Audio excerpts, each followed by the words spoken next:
Registers of Births and Deaths Bill.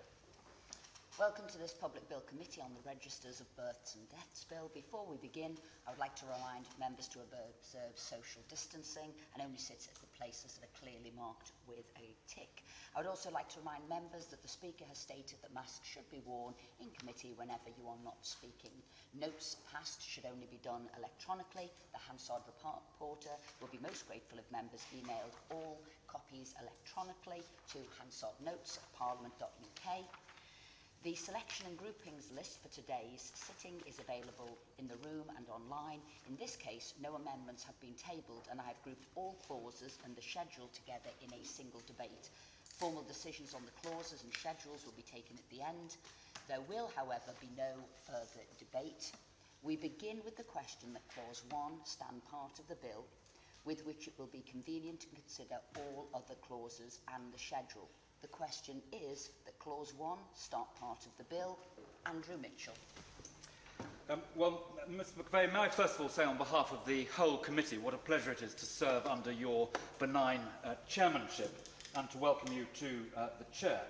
May I also express my admiration and gratitude to members of the House on all sides who have made the journey physically to this committee today. Under the rules of the House, we all have to be here physically to conduct this committee stage, and I'm immensely grateful to everyone who has made this journey and whose names will be recorded in Hansard. Can I also thank colleagues from both sides of the House for the cooperation on working on this bill, and in particular the opposition for their support, including the Honourable Lady for Croydon, who cannot be, unfortunately, with us today, but who led for the opposition at second reading.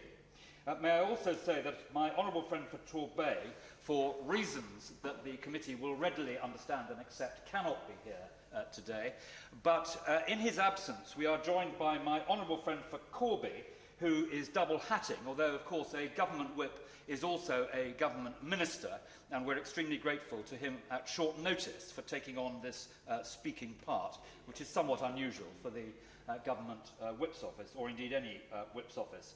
I believe that I'm right in saying that before he was a government whip, he was a very distinguished vice-chairman of the party for the youth wing, a job which I did as my first parliamentary job when I first came into the House, at, I think, about the time when my honourable friend was born.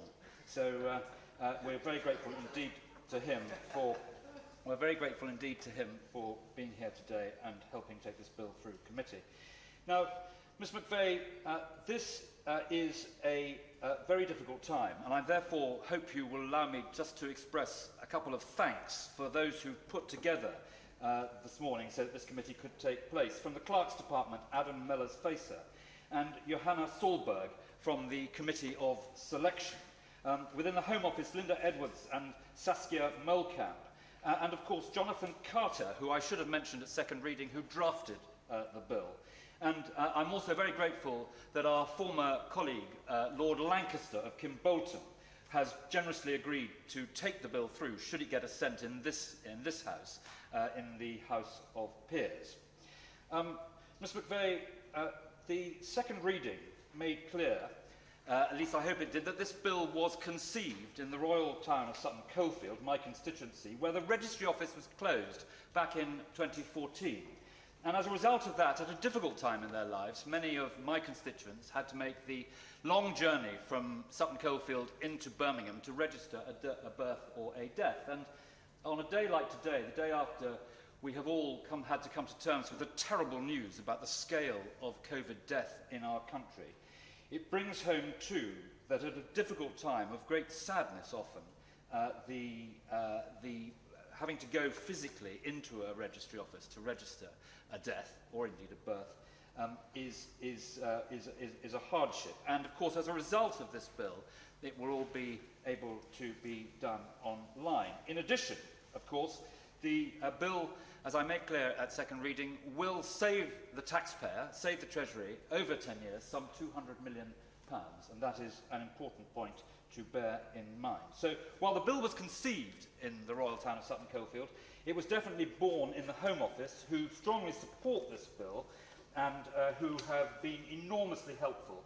And as I say, I pay particular tribute to Linda Edwards for the time and effort she has taken, both on briefing me and on ensuring we get the terms of these clauses, these 7 clauses, and the schedule right today. Now, if I may, Ms McVeigh, I would now like to address in granular detail the clauses and the schedule.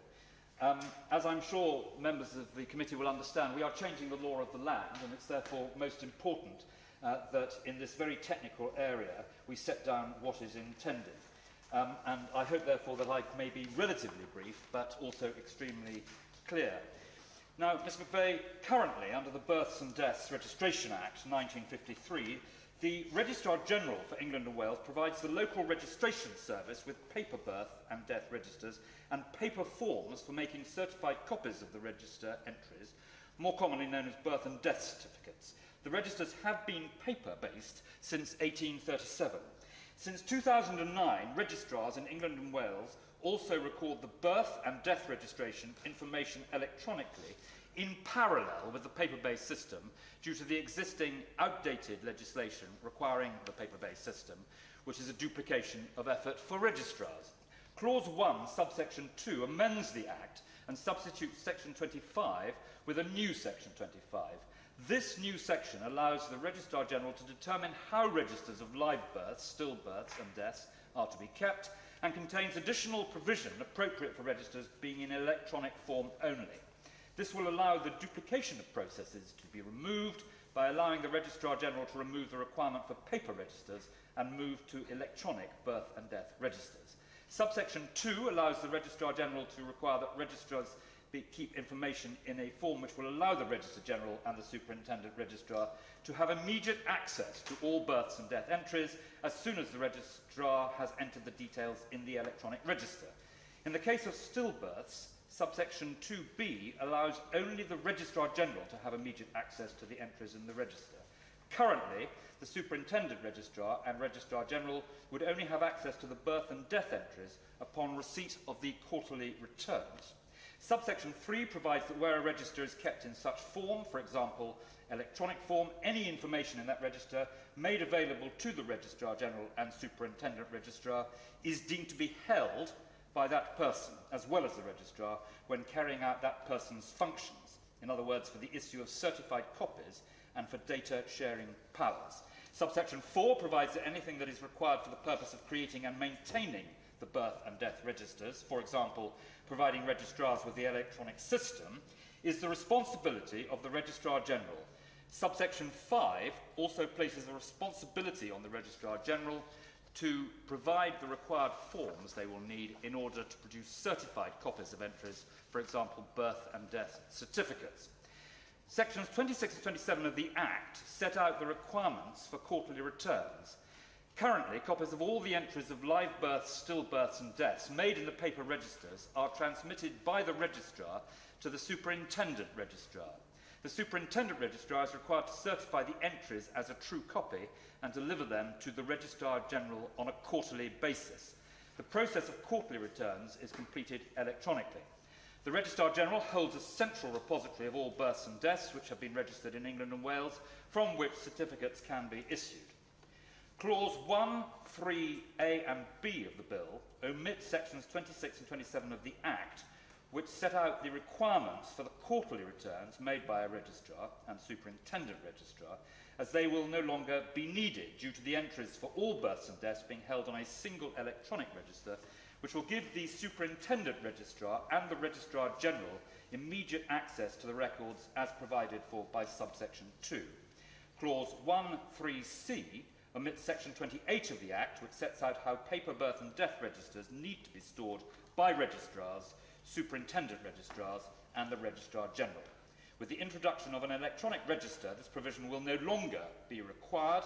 The requirements for the retention and storage of existing paper registers are covered in Clause 4, which I will cover later. Now, Ms McVeigh, Clause 2 inserts a new section 11a in the Act. Subsections 1 and 2 set out how the Council of every non-metropolitan county and metropolitan district, subject to the provisions of local scheme arrangements, must provide and maintain equipment or facilities that the Registrar General considers necessary for a superintendent registrar or register to carry out their functions, for example, the IT equipment needed to host the electronic register. It should be noted that this equipment is already in place in register offices, as births and deaths are currently registered electronically in parallel with the paper registers. This requirement applies across each register office or sub-district of a registrar. Ms McVeigh, Clause 3 makes provision for the signing by the informant of registers of births and deaths that are not kept in paper form as we move towards digital methods of registering births and deaths and the introduction of an electronic register. Currently, numerous sections of the Act require the paper registers of births and deaths to be signed by an informant when attending to register a birth or death. The Act places a duty on the informant to provide the particulars required to be registered to a registrar and in the presence of the registrar to sign the register. Subsection 2 inserts a new section 38B in the Act titled Requirements to Sign Register. This section empowers the Minister to make regulations in relation to registers of births and deaths not kept in paper form. New section 38B1A provides that a duty to sign the paper birth or death register at any time is to have effect as a duty to comply with specified requirements. Specified means specified in regulations made under this section. New section 38B1B provides that a person who complies with these specified requirements is to be treated as having signed the register and to have done so in the presence of the registrar. Under new section 38B2A and B, provisions that may be made by the regulations include requiring a person to sign something other than the register and requiring a person to provide evidence of identity to be specified in the regulations when attending to register a birth or death. New section 38B3 clarifies that in this section, specified means specified in regulations under this section. Section 3 of this clause inserts a new subsection 6 in section 39A of the Act. Subsection 6 states that regulations made by the Minister under section 38B are subject to the affirmative procedure. The regulations may not be made unless they have been laid before and approved by both Houses of Parliament. I would like to reassure my honourable friends that this will ensure full parliamentary oversight of the content, as the committee will understand. I give way. John Speller. Right, honourable member, give way. And can I just seek clarity on this? In that, is he envisaging that under future regulations, that people would therefore be able to register online, and might that make it not more open to fraud than actually the requirement to attend in person? Andrew Mitchell. Well, there is the honourable gentleman raises an important point. There is no doubt overwhelming benefit in our constituents to be able to do this online, but there are provisions for checking up and following fraud, and I shall come to some of them during my remarks. Now, Ms McVeigh, I just completed the detailed coverage of Clause 3, so I turn now to Clause 4, which covers the treatment of the existing registers of births, stillbirths, and deaths and records. Currently, under Section 28 of the Act, registrars are required to keep safely all registers of live births, stillbirths and deaths in their custody, and when not in use, must keep the registers securely in the register box provided by the Registrar General. When a registrar fills a register of births or deaths, the registrar must deliver it to the Superintendent Registrar. The register is then kept in perpetuity with the records of the office. It is from these paper registers that all certified copies, for example, birth and death certificates, are issued, and this will continue to be the case in the future. When a register of stillbirths is filled, the registrar delivers it to the Superintendent Registrar, who forwards it to the Registrar General for keeping in the General Register Office, and from which all requests for certified copies are issued. The Registrar provides the Superintendent Registrar with copies of all the birth and death registrations, known as quarterly returns. The Superintendent Registrar certifies them as true copies of the entries in the registers and forwards them to the Registrar General, and these are kept at the General Register Office to create a national record of all births and deaths. These returns used to be paper-based and completed quarterly, but with the introduction of the electronic register in 2009, these returns are now done electronically within 7 days. As we discussed earlier, Ms McVeigh, sections 26, 27 and 28 are repealed by Clause 1 as the process of quarterly returns and the custody of paper registers will no longer be required with the move to an electronic system. Clause 4, subsection 1a, specifies that the repeal of section 28 of the Act does not affect the existing requirement under section 28.2 for every superintendent registrar to continue to keep any registers of live births or deaths in their custody immediately before the repeal comes into force with the records of the office. Clause 4, subsection 1b, specifies that the repeal of section 28 of the Act does not affect the existing requirement under section 28.4 for the Registrar General to continue to keep any certified copies that he has received under section 27 in the possession of the Registrar General and any registers of stillbirths forwarded to the Registrar General before the coming into force of the repeal. Subsection 2 of the clause requires all registrars to send any unfilled paper registers of births and deaths in their possessions to the Superintendent Registrar to be kept with the records of the office. In the case of stillbirths, subsection 3 of the clause requires all registrars to send any unfilled paper registers of stillbirths in their possession to the Registrar General, who will keep them at the General Register Office in such order and manner as he or she thinks fit. Subsection 4 of the clause allows the Registrar General to dispose of any certified copies of stillbirth entries in any register of stillbirths, as the Registrar General will also hold the completed paper registers of stillbirths. Subsection 4 also allows the Registrar General to dispose of any paper stillbirth records that are held in electronic format by virtue of section 27 of the Act. Since the 1st of July 2009, registrations of births and deaths are held in both paper and electronic format. This bill removes the requirement for both and death entries to be for birth and death entries to be held in paper format, removing the duplication in process. Subsection 5 of this clause specifies how copies of birth and death records which have been held in a format other than hard copy, paper form, such as electronically, are to be treated on and after the day on which clause 1 of the bill comes into force. Subsection 5a provides that those copies of birth and death registers held in electronic form are to be treated as the register for the sub-district on and after the day clause 1 of the bill comes into force. Subsection 5b provides that where a copy of a register of births or register of deaths was kept otherwise than in hard copy form during the period of the 1st of July 2009 until immediately before the day clause 1 comes into force, the register is to be treated for the purposes of section 25.3 of the Act as being kept in the form in which the copy was kept, for example, in electronic form. Subsection 5c provides that any entry in the register signed by a person before clause 1 comes into force is to continue to be regarded as having been signed by the person for the purposes of the Act. Subsection 5d allows the Registrar General to dispose of any certified copies of births and deaths received under section 27 of the Act, and any information contained in those entries which is kept in electronic form. This will negate the need for the Registrar General to hold entries of births and deaths in both paper and electronic form. Subsection 6 outlines the period previously mentioned in subsection 5 as beginning on the 1st of July 2009 and ending immediately before the day clause 1 comes into force. Clause 5, Ms McVeigh of the bill, introduces the schedule. The schedule contains minor and consequential amendments to primary legislation as a consequence of the move from paper registers to the registration of births and deaths in an electronic register. It includes amendments to the Act, the Registration Services Act 1953, and minor amendments to other acts.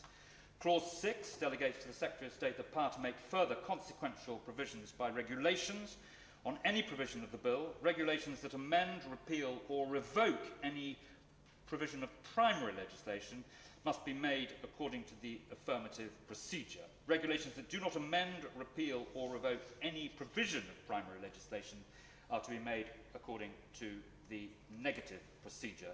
I'm sure the committee will agree that gets the balance right in this case. Clause 7 covers extant commencement and short title. Clause 7.1 sets out that clauses 1 to 4 extend to England and Wales only, except as provided in any amendments or appeals set out in the schedule. The remaining clauses in the bill extend to England and Wales, Scotland and Northern Ireland. The clause sets out the coming into force dates and the way in which the bill may be cited. Now, that, Ms McVeigh, is a run-through of the, as I say, granular details of what the bill will do, and I very much hope it will secure the approval of the committee.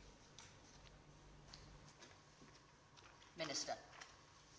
Well, thank you, Madam Chairman. It is, of course, a great pleasure to serve under your chairmanship, and you will know that this is a bit of a novelty as a member of the Government Whip's Office to perform these duties, but I do feel in very good company today with a former Chief Whip, a former Deputy Chief Whip, a former Comptroller of the Household, and of course the noble Lord Lancaster, who was my whip for about 5 minutes when I was first elected in 2015 before he went on to greater things at the Ministry of Defence. But I would like to thank my right honourable friend, the member for Sutton Coldfield, for his continuing support in bringing forward changes to the way in which births and deaths are registered.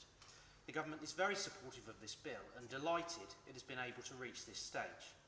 Having read the second reading debate yesterday, I note that this is only his second private member's bill outing since March 1991, but he is certainly recording an impressive personal best here and is leading the charge for his bill with great passion and skill. Under present legislation, all births and deaths are required to be registered by an informant through personal attendance at the Register Office and to sign the register in the presence of the registrar, as has been the case since 1837. This situation is outdated, and this bill will reform how births and deaths are registered in the future, removing the requirement for paper registers and moving to digital methods of registration, which will enable all births and deaths to be registered in a single electronic register. It will move the registration of births and deaths into the 21st century, a step I'm sure all members of the committee will see the benefit of, particularly in the present circumstances. As my right honourable friend has said, the electronic register is already in place, and this has been the case since 2009. However, the primary legislation still requires a paper record of the event to be kept. We need to rectify this anomaly, as this is duplication of effort for registrars. As well as creating a simpler, more efficient process, it will also make the registration of births and deaths much more secure than it is today, with the current reliance on the use of paper registers. It should be noted, when civil partnerships were introduced in 2005, the opportunity was taken to modernise the process of registration, and an electronic register was introduced with no requirement for a separate paper copy to be held. Similar plans are also in place for marriages to move to electronic means of registration. The COVID-19 pandemic has clearly highlighted the limitations and inflexibility of now outdated primary legislation, with the need to be able to offer more flexibility in how births and deaths are registered in the future by removing the requirement for face-to-face registration. The bill removes the requirement for the signing of a birth or death register by an informant in the presence of a registrar if specified requirements are met. This paves the way for the introduction of online registration, in which informants would be able to register an event online at a time to suit themselves from the comfort of their own home. This would provide more choice and convenience for informants, particularly in very difficult and upsetting times, for example when registering a death, although I should add the provision to attend personally at the Register Office will remain if this is the informant's preferred option. The current legislation is very restrictive and doesn't reflect modern society. Will the Minister give way? John Speller. The Minister once again said if this is the informant's preferred option, doesn't that introduce the possibility, at the very least, a greater possibility of fraud, rather than the registrar actually being able to see the individual in person and maybe form an impression as well? Minister. Well, I'm very grateful to the right honourable gentleman for his question, and of course he's right to say that the intention remains that people will be able to go along and register in person, but also what we want to do is to introduce a situation where people are able to register from the comfort of their own home, so that there is that choice depending on the circumstances. Now, of course, the regulations are still to follow, and that will set a lot of this information out, and it will of course also address the very issue that he raises around the requirements that will have to be met in order for people to be able to register remotely. And I'm sure that he will want to be part of that particular debate when we reach that in due course in the future. Can I just reinforce that to the Minister, because the Transport Department and the Vehicle Licensing Agency went to electronic registration and did away with the paper licence. They were saving a few millions of pounds a year in printing and dispatching. They're losing something like £100 million a year through increases in evasion. And sometimes the simplistic move to digital and to electronic recording does not always bring the benefits, and in fact can be much more expensive than what may seem on the face of it to be a more cumbersome system. Minister. Well, again, I'm very grateful for the intervention, and I will certainly relay those comments to the Minister responsible for this area, and of course I'm sure that my right honourable friend has heard his comments as well. Andrew Mitchell. I think in view of what the honourable gentleman has said, I think it's just worth clarifying that issues of fraud in terms of registering births and deaths are very different from registering car ownership, which he describes. And the point that he makes about the DVLA and so on is absolutely clear and right. Maybe at report stage and third reading, we might explain to the House the additional steps available to the registrars for combating fraud. It will be very much up to the registrars to determine what steps they should take. And of course, if they require secondary legislation as a result, I know the Minister will look favourably on that. Yeah, I'm very grateful for the Minister. intervention and for the member in charge for setting out the position. The current legislation is very restrictive and it doesn't reflect modern society.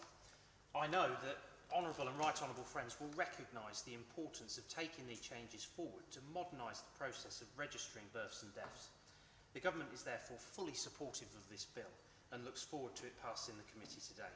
I wish him well for its speedy passage hereon. Andrew Mitchell. I hope very much, Ms McVeigh, that you will feel that all the issues that should be raised and aired in this committee have been raised, and that we can proceed to vote on the various clauses stand part. The question is that Clause 1 stand part of the bill. As many as of that opinion say aye. Aye.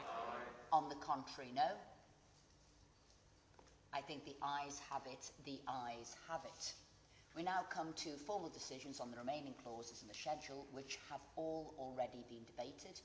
With the leave of the Commons, I intend to put a single question on the rest of the bill. The question is that clauses 2 to 7 stand part of the bill and that the schedule be the schedule to the bill. As many as of that opinion say aye. Aye. Of the contrary, no. The ayes have it. The ayes have it. The question is that I do report the bill to the House. As many as of that opinion say aye. Aye. Of the contrary, no. I think the ayes have it. The ayes have it. Order, order,